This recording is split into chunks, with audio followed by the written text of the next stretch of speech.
Hi, this is Kandice Pasquarella, and I'm here to share the lovely life of Lovely. She did come out a beautiful girl, and here is her first stage. She was exposed to maternal emotional stress, unfortunately, which is a tetragen, which is an environmental factor that causes damage to the fetus during the prenatal stage. And maternal emotional stress is when the mother does experience extreme and prolonged stress during pregnancy. That's her exposure.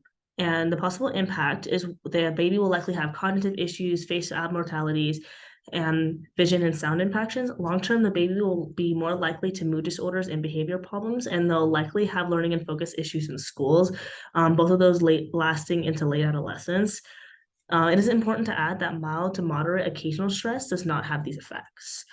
Our interventions would be having a good support system to ease their stress during and after the pregnancy and putting themselves into parenting classes to ensure their patience with their difficult child and intervention programs for their child because they will likely have disorders. Next is infancy and childhood. Lovely's APGAR score was 6, which means that she will need some assistance, but not enough for emergency care. An APGAR score is a score that a baby gets 1 minute and 5 minutes after being born that measures their activity, pulse, grimace, and appearance, and the respiratory. Lovely is now 11 months old now, and she's able to stand up on her own.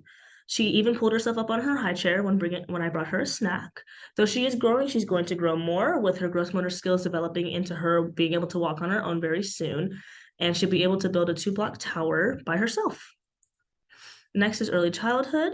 Piaget's concepts of adaptation is filled of assimilation and accommodation. Assimilation is when a child just uses the ideas that they currently have to interpret the world around them, while accommodation is when a child gets a new idea or they change their old idea when they get another idea brought to them. So they accommodate the information that has been brought to them. Cognitive equilibrium is when a child is not learning too much, they're mostly assimilating.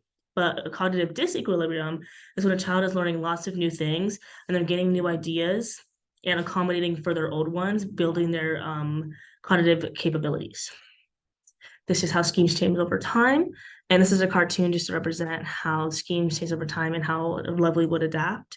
Early and middle childhood, this is the key stages of fine motor development through drawing. This is Lovely's first masterpiece. She's about 3 or 4 here, drawing figures that represent real people, her first representational stage.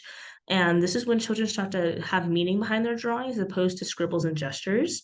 As you can see, these are 2 people. This is Lovely and her best friend Nikki from preschool. And her second masterpiece is she's about 7 years old here, and she's drawing detailed, clear people with obvious depth. As you can see, this is her and her friend on the basketball court with the obvious death happening and dimension, of course. Next is our middle childhood. There are 4 educational philosophies, traditional being everyone knows this one, teachers in charge, kids listen. Though this does have higher academic scores, the kids are more restricted and they don't move around as much. Next is constructivist, where kids use their own knowledge and their own hands-on experience to construct their own knowledge and coordinating their own thoughts. These classrooms give better social learning and critical thinking and better views of school, but they're hard to manage behavior because there is a lack of structure. Social constructivist is where children work together with their teachers and their peers to work on challenging things. This makes competent, contributing members of society, but it's not very motivating for students to cooperate. And lastly, is cooperative classroom, where students work with their peers to compare, contrast, and challenge each other. This classroom gives a lot of enjoyment for school, but it is only able to work in small classroom settings. I'm putting Lovely in a constructivist classroom. Adolescence to adulthood. Erickson's theory is a psychosocial theory where individuals go through 8 stages of internal conflict that determine how a person will become a person.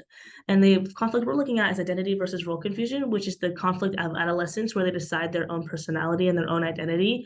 And there's 4 identity statuists, but the first one that Lovely goes through is identity mortium, where basically she's at the University of San Diego and she is not sure where she wants to go. She's still exploring her commitments and her goals. She's not sure yet. And then here she reaches identity achievement, where she is fine out. She wants to do marine biology. She's super excited to do so. She is committed and happy with her goals and her values. These are her milestones, and this is her lovely report card. And last but not least, this is Lovely. Thank you so much for listening and have a great day. Oh, I gotta stop the share.